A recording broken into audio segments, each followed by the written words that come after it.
ब्रह्मपुर लांजीपल्ली जातीय राजपथरे गतकाली राति एक कार दुर्घटना घटिथिबा बेले दुर्घटना दुई जन महिला आहत होते। गत विलंबित राति जड़े वृद्धा महिलांकर ब्रह्मपुर बड़ मेडिकल रे मृत्यु घटी।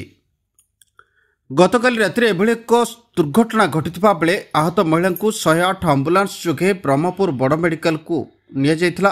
सूचना अनुसार OD07AW2337 नंबर विशिष्ट एक कार ब्रह्मपुर टाउन रू बाहरी जातीय राजपथ अतिक्रम करथिबा बेले हठात अपर पार्श्वर एक मालबोझी ट्रक धक्का देथिला। फल कारटी दुर्घटनाग्रस्त हेबा सहित सेथिरे थिबा दुई जन महिला आहत होइथिले।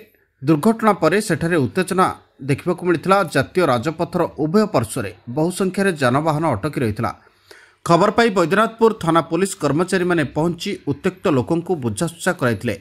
सेपटे दुर्घटना घटाइथिबा AP39UM6209 नंबर विशिष्ट ट्रक को पुलिस अटक रखी अधिक तदंत जारी रखिछि।